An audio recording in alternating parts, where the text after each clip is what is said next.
ایک بوڑھی عورت مسجد کے سامنے بھیک مانگتی تھی۔ ایک شخص نے اسے پوچھا، کیا آپ کا کوئی بیٹا کمانے کے قابل نہیں ہے؟ تو اس بوڑھی عورت نے کہا کہ ہے۔ آدمی نے کہا، تو پھر آپ یہاں کیوں بھیک مانگ رہی ہیں؟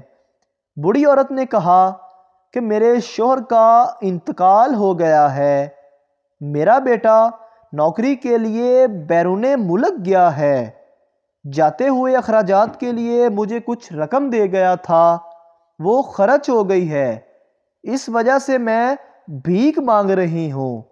اس شخص نے پوچھا، کیا آپ کا بیٹا آپ کو کچھ نہیں بھیجتا ہے؟ بوڑھی عورت نے کہا، میرا بیٹا ہر ماہ رنگا رنگ کاغذ بھیجتا ہے جسے میں گھر میں دیوار پر چپکا کر رکھتی ہوں۔ وہ شخص اس کے گھر گیا اور دیکھا کہ دیوار پر بینک کے 60 ڈرافٹ چسپاں کر دیے گئے ہیں، ہر ڈرافٹ 50,000 روپے کا تھا۔ تعلیم یافتہ نہ ہونے کی وجہ سے وہ عورت نہیں جانتی تھی کہ اس کے پاس کتنی دولت ہے۔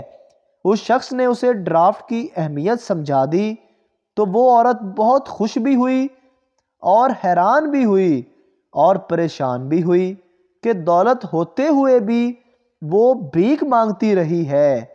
ہماری حالت بھی اسی بوڑھی عورت کی طرح ہے۔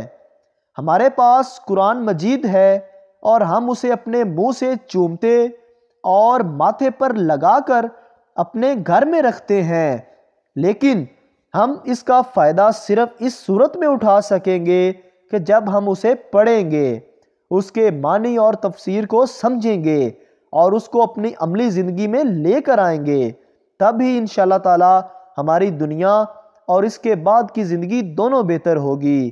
اللہ تعالی ہم سب کو قرآن پاک کی عظمت کو سمجھنے کی توفیق عطا فرمائے۔ اگر ویڈیو اچھی لگے تو ہمارے چینل کو سبسکرائب ضرور کر دیجئے۔